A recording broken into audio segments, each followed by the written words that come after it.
Shikamaru fue sin duda el personaje más difícil que Kishimoto haya creado para escribir, no porque no le gustara el personaje en sí o porque lo encontrara molesto, mucho menos por el desarrollo que Shikamaru tuvo en la obra. El verdadero motivo es mucho más técnico que eso y gira en torno a la mecánica de las peleas que involucran a Shikamaru. Él es uno de los personajes más inteligentes de toda esta obra y sus batallas están todas enfocadas en estrategia y razonamiento lógico. Este siempre fue su encanto, ganar no por su fuerza, sino por la inteligencia. Pero esto terminó trayendo un problema para el autor de esta obra, porque cada vez que escribía una pelea para Shikamaru, la siguiente necesariamente tendría que ser mucho más creativa que la anterior, y este proceso es muy agotador. Kishimoto no podía simplemente crear estrategias rebuscadas de la nada, necesitaba pensar cuidadosamente tanto en los poderes del oponente como en el escenario de la pelea, para así garantizar que las batallas tuvieran sentido con las habilidades extremadamente limitadas del personaje.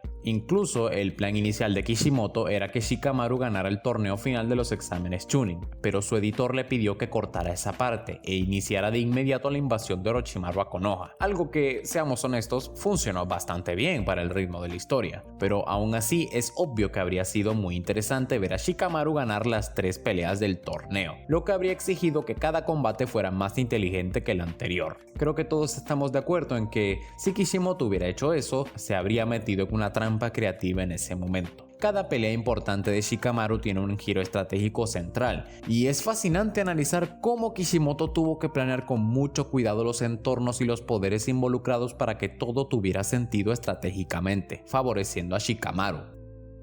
La primera vez que vemos al personaje luchando de verdad es en el Bosque de la Muerte, pero no es una batalla 1 contra 1. Él está junto a su equipo contra el trío del sonido. En ese momento ni siquiera era el líder de su equipo, era Ino quien tomaba las riendas, y esto ya mostraba una parte importante de lo que el personaje sería: odia las responsabilidades. Solo después, con la misión fallida de rescatar a Sasuke, Shikamaru realmente comienza a madurar un poco ese pensamiento. Sin embargo, es en las preliminares de los exámenes Chunin donde vemos su primer enfrentamiento individual. Es una pelea contra Kin, y aunque es una batalla simple, ya da una pequeña muestra de su capacidad táctica. Shikamaru entiende rápidamente su estrategia, que básicamente era lanzar agujas con y sin campanas para confundir los sentidos de su oponente. Pero Shikamaru usó un truco con sombras e hilos para atraparla. La escena donde Shikamaru hace que Kin golpee su cabeza contra la pared con su propia técnica es simple, pero muy efectiva.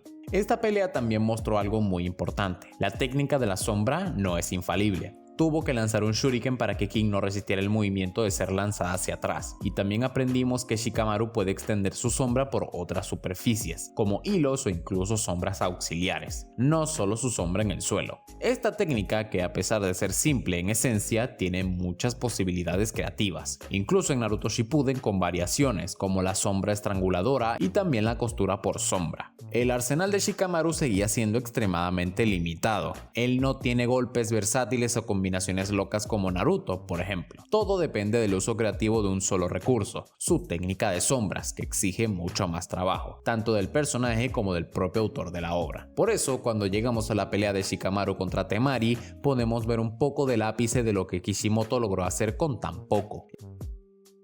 Esta batalla es un ejemplo de cómo construir una pelea brillante con solo un jutsu. Como el estilo viento de Temari no interactúa directamente con la sombra, Kishimoto necesitó usar el entorno como factor principal de estrategia. La pelea se convierte literalmente en un juego de ajedrez, donde el tablero es el campo de batalla. Primero, Shikamaru retrocede hacia la parte sombreada de la arena, aprovechando no solo la protección contra los ataques a distancia de Temari, sino también aumentando el alcance de su propia sombra. Temari incluso marca el límite del alcance de su técnica en el suelo, pero se sorprende cuando Shikamaru extiende aún más su alcance gracias a la sombra del muro detrás de él, potenciada por el sol que se estaba poniendo. Y si eso no fuera suficiente, lanza su chaqueta hacia arriba, creando una nueva sombra suspendida que sirve de puente para extender aún más su técnica. Este truco de la chaqueta es una de las cosas más creativas de esta obra.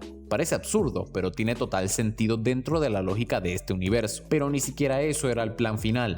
Todo era una gran distracción para guiar a Temari hasta un punto específico del campo de batalla. Ese agujero hecho por Naruto en su pelea contra Neji es usado como conductor de la sombra, permitiendo que Shikamaru capture a Temari por detrás. Así, teniendo solo un jutsu, Shikamaru hace que la pelea parezca un espectáculo de estrategia pura. El uso del sol, del ambiente, de los objetos, del escenario e incluso de restos de otras peleas. Todo está milimétricamente pensado para favorecer a este personaje, y es en este momento que se consagra como un verdadero genio táctico en esta obra. El hecho de que Shikamaru tenga un solo jutsu principal hace que estas peleas sean aún más interesantes, precisamente porque necesita compensar la falta de variedad con estrategias geniales. La siguiente pelea importante suya ocurre contra el escuadrón de ninjas del sonido, y a pesar de tener poco chakra, Shikamaru aún logra idear un truco muy ingenioso. Usa ramas para simular huellas de perros y engañar a sus enemigos, haciéndoles creer que estaban siendo seguidos por Akamaru, cuando en realidad era una trampa, y cuando caen en el engaño, Shikamaru activa su técnica y captura a todos los enemigos. Aunque no había mucho más que pudiera hacer allí, porque estaba literalmente agotado, Azuma llega para salvarlos. Esta pelea es corta, pero efectiva, y muestra una limitación de su arsenal. Como mencioné antes, su arsenal es bastante pequeño, y creo que esta limitación ya estaba presente desde el inicio de esta obra. Si Kishimoto tuviera que idear un ambiente súper elaborado cada vez que el personaje fuese a pelear, esto lo dejaría muy cansado rápidamente. Por eso introdujo una variación ofensiva de la técnica, el jutsu de estrangulamiento por sombra, un jutsu que vemos por primera vez cuando Shikamaru lo usa durante la invasión de Konoha. Este jutsu se vuelve esencial en su pelea contra Tayuya, porque Tayuya es una oponente compleja, invoca demonios gigantes que absorben chakra, usa genjutsus sónicos y lucha a larga distancia.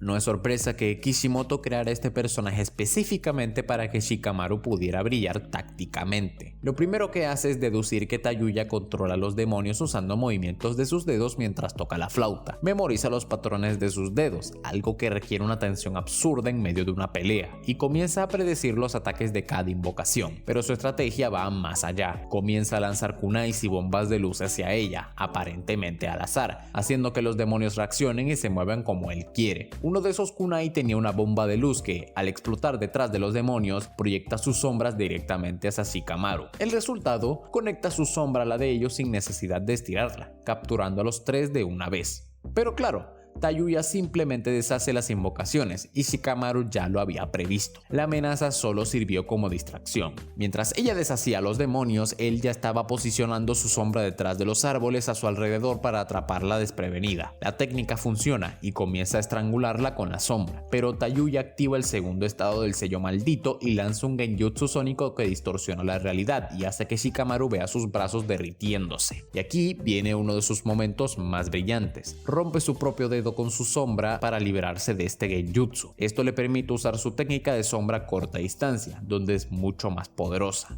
Tayuya por poco no es derrotada, y al final de la pelea él es superado por ella, pero es salvado por Temari, que llega con un ataque devastador. El simbolismo es fuerte, aunque Shikamaru no ganó, muestra cuánto necesita crecer, entrenar más y convertirse en un mejor líder. Esta derrota fue necesaria para su evolución, y lo más genial es que todo en esta pelea fue construido para resaltar su razonamiento, desde la manipulación de las sombras de los demonios hasta el uso del ambiente y la ruptura del genjutsu con dolor real. Fue un espectáculo. Y aún así, Kishimoto tenía un último as bajo la manga para este personaje, su pelea contra Hidan.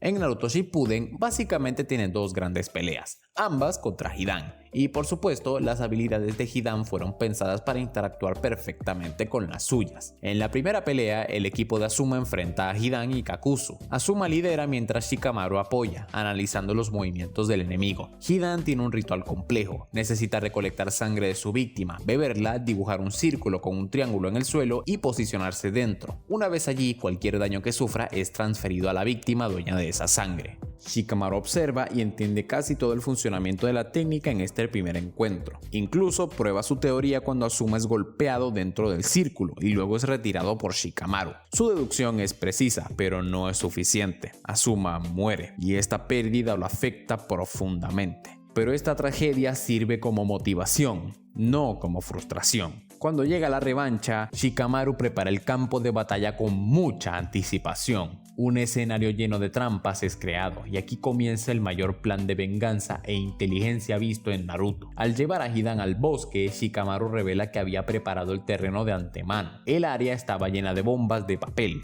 Hidan, con su habitual arrogancia, ni siquiera nota que entró en un campo totalmente controlado por su enemigo.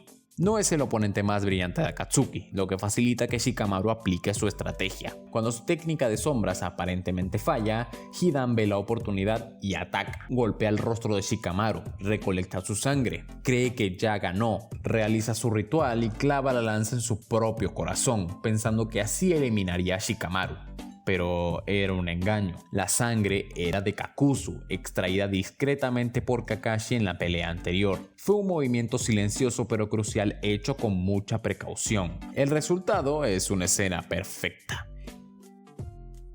Explosiones por todos lados, humo y Hidan completamente destrozado en un hoyo. Shikamaru recoge sus pedazos y los tira en una fosa que él mismo preparó con explosiones y lo que es más probable es que Hidan siga vivo ahí. Y lo más impactante es imaginar que está consciente, maldecido por su propia técnica. Es cruel, poético, pero muy genial. Confieso que debe haber sido muy difícil para Kishimoto escribir esta pelea, tanto que después de esta pelea el autor jamás le volvió a dar una pelea 1 contra 1 así en esta obra. Quise traer este análisis para mostrar no solo la dificultad que Kishimoto tuvo al escribir a este personaje, sino también cómo es un gigantesco estratega y uno de los personajes más inteligentes de Naruto. Pero bueno, eso fue todo por el video de hoy. Si te gustó, no olvides suscribirte, dejar tu me gusta y comentar qué te pareció. Sin nada más que añadir, me despido. Hasta la próxima.